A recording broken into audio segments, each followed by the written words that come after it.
Let's face it, the late 80s and early 90s had some of the best toys. Many toy lines from this era packed an incredible amount of character and detail into small, collectible figures.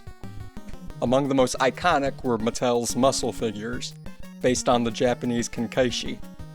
Their popularity inspired a wave of similar miniature collectibles from other manufacturers, including Matchbox's Monster in My Pocket line, releasing in 1990. Monster in My Pocket are instantly recognizable as small, soft plastic figures with vibrant colors. Each figure is molded in the likeness of an iconic creature, drawn from horror, folklore, and mythology. With every popular pop culture property in the early 90s came an inevitable video game adaptation.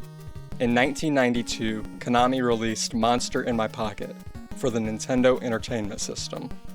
By this point, Konami had already established itself as one of the best video game publishers, releasing NES staples such as Castlevania, Metal Gear, and Contra.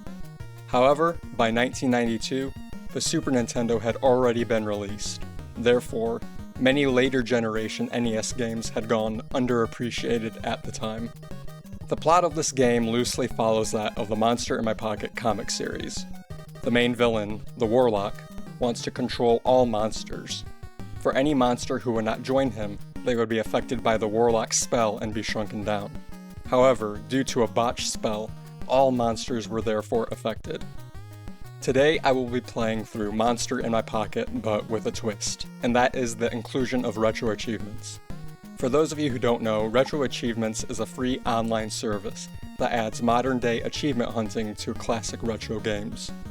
We will be playing on Hardcore mode, which prohibits the use of save states and encourages a more authentic gaming experience. This achievement set includes beating the game multiple times, damageless boss fights, and so much more. So without further ado, let's begin. To start the game, we can choose between two good monsters that are playable, that being the vampire and the monster. For my first playthrough, I will choose the vampire. The game starts out with a cutscene, where the vampire and monster are watching TV. The warlock suddenly interrupts them and claims that he had sent out his henchmen to defeat them. And, not having any of this, the vampire and monster run off to go battle the warlock. We are then immediately dropped into Stage 1, Monsters in My House. Since this is an NES game, the controls are simple.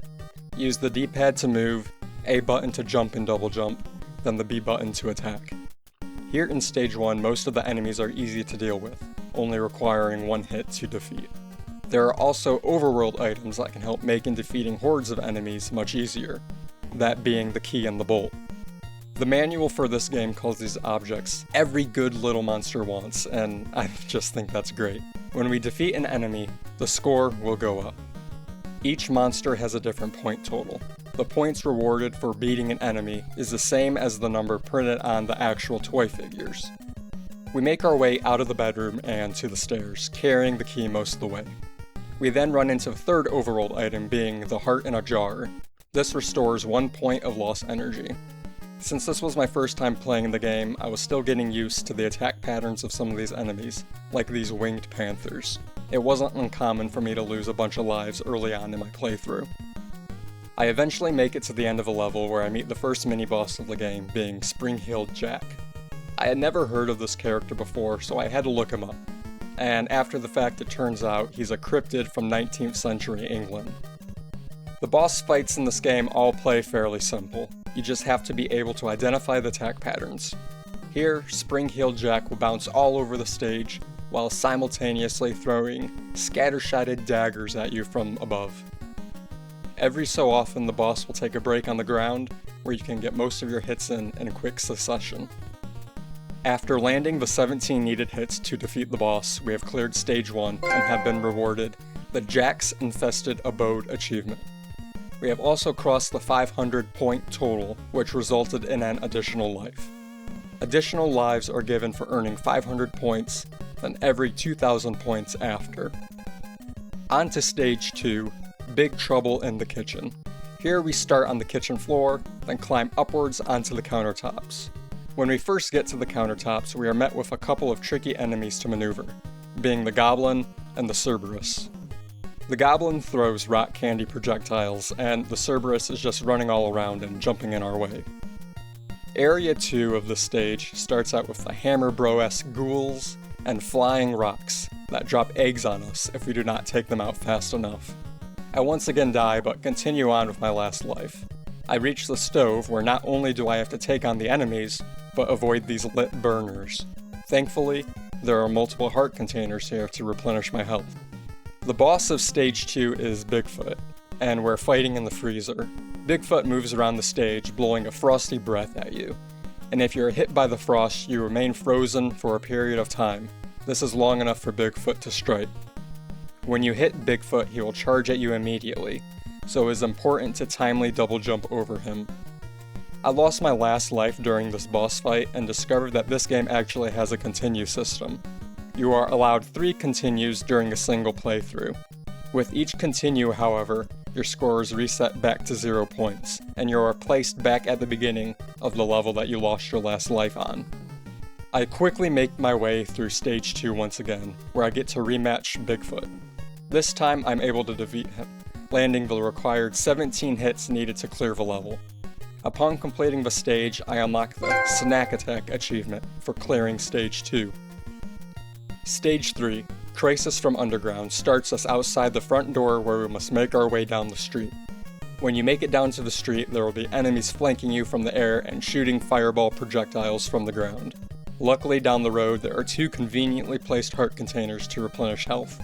Continuing down the street, we are dodging multiple sets of rolling golf balls and hydras from the air. The hydras take me out, and I am forced to use my second continue. This monster is easy to defeat if you can get to them before they land and they start shooting at you. This time I am easily able to make it through the street, and I find myself in the second part of the stage, being the sewer. As I head to the right, I am met with the Karens coming out of the sewer pipes. Karens are the ferrymen of the ancient Greek underworld, so the sewer is a pretty fitting spawn point for these guys. There is an infinite amount of enemies coming out of these pipes. We will use this to our advantage for a future achievement. Next, we run into the Tritons emerging from the sewer water. You can tell where they are going based off from the splashing in the background. They are easy to defeat on land, but once we reach this moving platform, they become very frustrating to dodge. The boss fight for the stage is the Kraken, and this boss has the largest HP in the game, needing 32 hits to defeat. During my early playthroughs, this was my least favorite boss battle in the game, but I do believe it is the easiest boss. At this time, I just didn't know how to defeat him the fast way, so the battles just took forever to complete. You'll be able to see where the Kraken will emerge based on the 2 initial splashing spots on the ground. The Kraken's head will emerge between the 2 spots, followed by its tentacles on each side. To defeat this boss, we need to strike the Kraken's head while avoiding these tentacles. After a long battle, I finally defeat the Kraken and complete Stage 3, earning the Golfing with Flames achievement. Next, onto Stage 4, called Towering Catastrophe. The first thing we do is climb this big chain link fence while dodging the harpies. We continue left, taking out hobgoblins and platforming over spikes. I didn't know these were initially spikes, so I just landed on top of them here and lost a life. I make it over to this claw section, which is pretty fun. The claw moves left while you're on it, and you have to dodge these many Baba Yagas along the way. I struggled with this early on, but then quickly memorized the pattern of the incoming enemies for the later runs. After the claw, we are introduced to a platforming section over pits. If you fall here, you would automatically lose a life.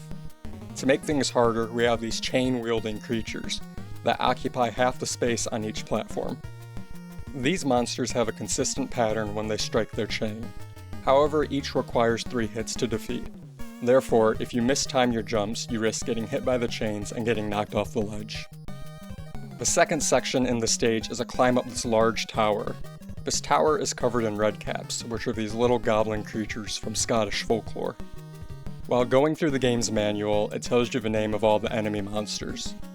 Not being familiar with most of these folklore creatures, I did some quick research on some of them, and these guys are absolutely unhinged. The redcaps hide out in ruined castles and seek out travelers to kill.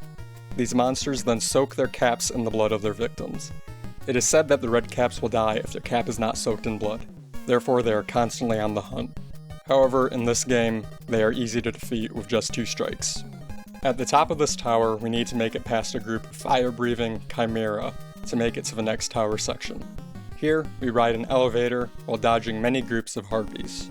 This section of the game looks so good. I know it was an end-of-life NES game, so the game should look better as the developers improved and mastered the available technology, but once again, this just looks great and with no sacrifice to the game's frame rate. We then meet the boss of the stage, being the Gremlin. The Gremlin takes 25 hits to beat and rides in and out of the stage on a large crane hook. When the Gremlin appears, he will also throw balls at you, which will cause damage. The best strategy is to wait in the middle of the screen and spam attacks when the Gremlin is still. If the Gremlin enters the screen from the left to right, you can just jump over him and continue attacking. If the Gremlin enters from right to left, I would just jump over him and wait to attack during the next cycle. This is because you cannot damage the Gremlin from the back. If you run into the Gremlin's hook, you will also take damage. For completing Stage 4, we receive the Let Off the Hook achievement. Moving on to Stage 5, Oriental Illusion, we start out in this bamboo area, having to deal with the Karnaks and Tengus. The Tengus are the green aerial monsters that jump out in front of you, but just like many of the other monsters that attack from the air, it is much easier to beat them before they land on the ground. The beginning of the stage is not hard, however there are some more platforming over pits, and on my first attempt, my double jump input was eaten, and I fell right in. The next section of the stage is where the difficulty starts to increase. At the top of this barbed wire fence are the cockatrices, who shoot lasers from their eyes. It is said that the cockatrice can kill just by looking at you, so I guess the laser beam eyes were a creative way to bring this into the game. While trying to pick up this bolt off the barbed wire, I lose my last bit of health on my last continue, so my first run ends here on Stage 5. I immediately started my next playthrough, now familiar with the level layout. I tried getting up to Stage 5 as quickly as possible, and along the way, in Stage 3 I picked up the Restrained achievement for defeating the Kraken damageless. This was an uneventful, long fight, as I still had not discovered the fastest way to defeat him. Back to Stage 5 and up this barbed wire fence where I lost during the previous run, I find the 2 heart containers that are located immediately after where I died. This next part was kind of difficult the first time around. Not only do you have many cockatrices shooting at you, but also these little creatures that only attack you when you're not looking at them. Sort of like the boos from Mario, but much faster and even more annoying. After being forced to use a continue, I make it to the second section of the stage. I make it through this next fence section, but soon after I run into the most annoying parts in the game. There are a bunch of manticores hiding behind these pillars, and this enemy is extremely difficult to defeat normally. The manticores take multiple hits to defeat, and that's if you can get to them unscathed. They will throw these bones at you and then charge immediately after. Getting through this section is much more manageable if you happen to bring the bolt from the fence section just before. Immediately after, a bunch of Cyclops will ambush you from these paper walls. If you take them out in the correct order, it's an easy section to get through. However, here at the end of Stage 5 is where I felt the largest shift in difficulty from stage to stage. I once again die and have to make my way through Stage 5. This time I'm able to take the bolt and make my way towards the end of the level with it. When I enter the boss fight, an achievement immediately pops up titled Bolt the Gauntlet. I didn't even know this was an achievement, but it was for bringing the bolt to the Stage 5 boss, which is Medusa. Medusa is an interesting boss fight. She only requires 13 hits, which is the lowest of the boss fights so far. Medusa also appears on the screen along with 4 copies, and you can only do damage to the real Medusa. Having the bolt here is clutch. You can throw the bolt and have it hit 3 of the Medusas at once, giving you pretty good odds of finding the correct one. The real Medusa will eventually reveal herself and come towards you. She shoots these rings from her eyes that will freeze you in stone momentarily. If she touches you, you'll take the damage.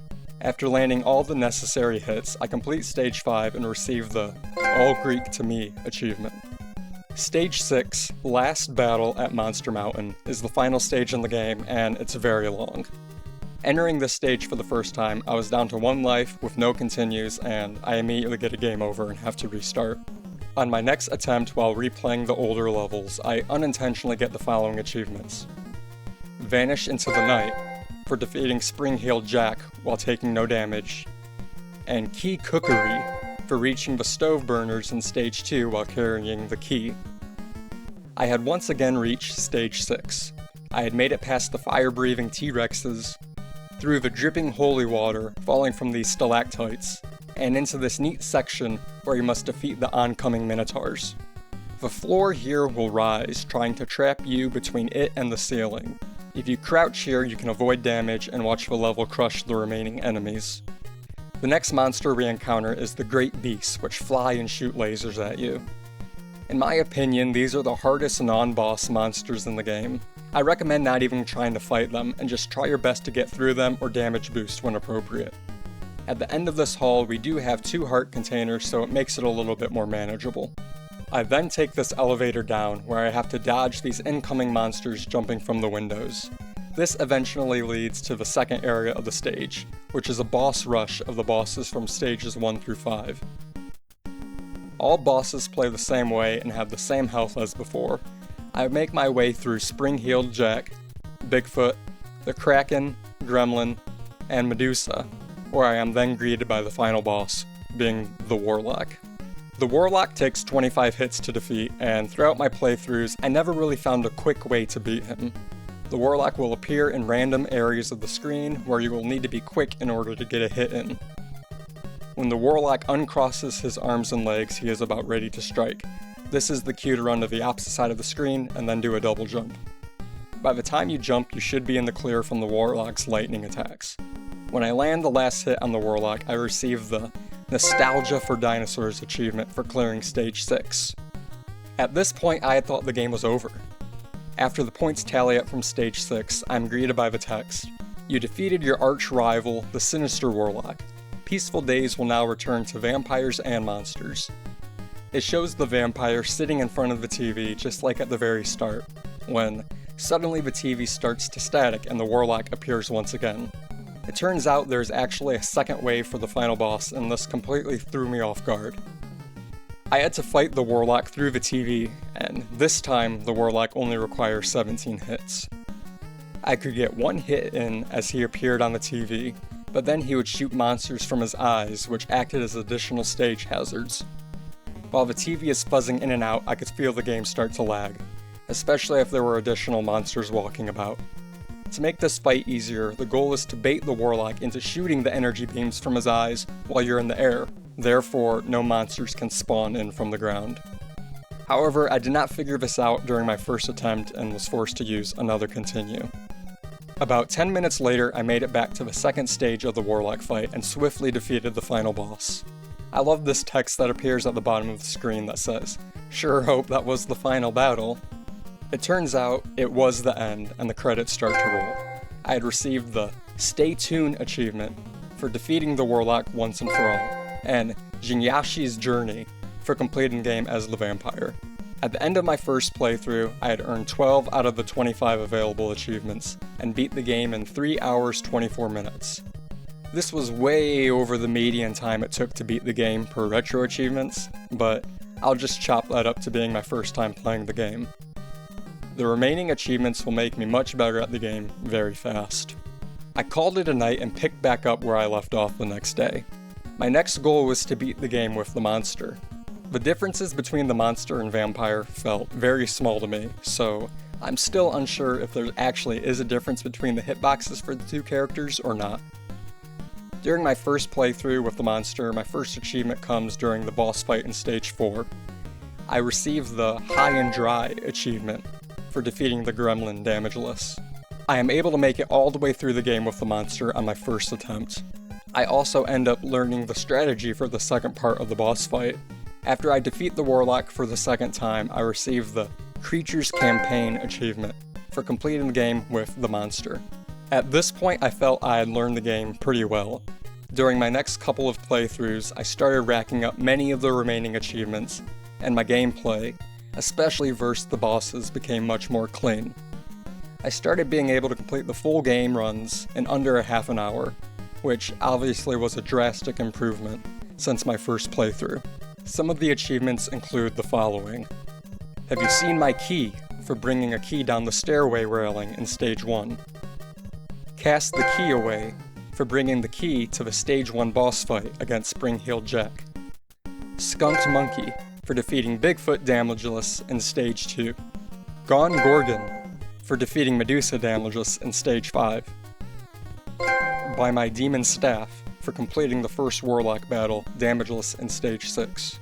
And Don't Change That Channel for defeating the second part of the Warlock fight without taking any damage. Even though the Warlock battles were not as hard for me at this point, there was still added pressure due to this being so far in the game. If I made mistakes here, I had another 25 minutes until I could attempt the challenge again. I did not get all of these boss achievements in the same run, but I wanted to cover them all at once just because of how similar the end goal is. During another one of the earlier runs, I was able to complete the game without using any continues, and earn the Quit Being a Pest achievement. This leaves 4 achievements left to cover, and they are some of the hardest in the game. I had just shown the damageless boss fights, but there was also an achievement to complete the boss rush in Stage 6 without being harmed. I thought this would be the hardest achievement in the game. At this point, I knew all the attack patterns and optimal strats. It was just bringing them all together for a single run. The boss fight that I believe is the hardest to do damageless is Bigfoot. The sudden charge he makes after you hit him, along with the sudden slowing back down while you're trying to actively jump over him, can definitely create a challenge when attempting to be perfect. I think it took me 3 or 4 attempts at the boss rush to receive the All Sinisters Again achievement. Honestly, this happened much sooner than I expected. This left only 3 achievements remaining, one for having at least 7 lives at one point, one for beating the game deathless, and one for getting a final score of over 8,000 points. I wanted to focus on the 7 lives and no deaths run. My high score up to this point was about 7,700, so I knew the 8,000 point challenge would be an easy one to knock off at the very end. In order to get 7 lives, we have to go back to how extra lives are given in-game. As stated earlier, we are given an extra life for the first 500 points earned, followed by each additional 2,000 points. Factoring in the 3 lives you start with, we need to reach 500 points, 2,500 points, 4,500 points, and finally 6,500 points deathless in order to unlock the 7 Sins achievement. The point in the game where I got the 7 Sins achievement was in Stage 6, after the initial battle with the Warlock. This meant that all I had to do was defeat the second stage of the Warlock without dying to knock off the Deathless achievement as well. During the second part of the battle, my energy replenished, so I had a buffer of 4 hits I could receive before losing the life. This was good because I immediately messed up the strategy for the fight and took some damage. I ended up taking 3 hits of damage during this fight, but I did not lose any lives throughout the entire run, receiving the This One's in the Pocket achievement. This achievement currently has the fewest completions by users on RetroAchievements for the game. This left 1 achievement remaining, just to score 8,000 points. The only way I could lose points during a round is by using a continue, which I was way past the point of needing to do. I start up my last game, run through stages 1 and 2 normally, and make my way down to the Stage 3 sewers. This is the location I would farm points in. I probably could have just played the game normally for one last playthrough, since my high score was already so close to 8,000, but I knew this strategy would guarantee it. Here, we can endlessly farm the Karens that fall from the sewer. Each monster is only worth 5 points, therefore if you want to inflate your score, it'll take a long time of mashing the attack button here. I entered the sewer at about 1,800 points and didn't stop the farm until I had 3,500 points. This was almost 10 minutes straight of score manipulation, just 5 points at a time. I continue going through the game normally, and eventually cross the 8,000 point threshold in the early area of Stage 6, earning the Lining Your Pockets achievement. With this last achievement secured, I had officially mastered Monster in My Pocket in 11 hours 10 minutes. I finish out this final run, defeating the Warlock for what would be now the last time, achieving a final high score of 9,630 points. I definitely could have cut down on the time spent in the sewers, but it's fine. Overall, I was very pleased with this game and the achievement set. The achievement set never felt like it was asking too much of the player, so shoutouts to the set author. I had actually only discovered this set by clicking on the random set button on RetroAchievements, just looking for something to play. I'm glad this game popped up, and I'm willing to call this a hidden gem on the NES. The difficulty progression felt appropriate, the graphics and soundtrack were amazing, and the controls were very responsive. I grew up with an NES, but I never had this game, so I would love to have a physical copy, but this game is like $100 on eBay, so that's probably not going to happen. This makes my 5th mastery on RetroAchievements, and first NES game beaten. If you've made it this far, thanks so much for watching, and be on the lookout for more Retro Achievement hunting videos coming in the future.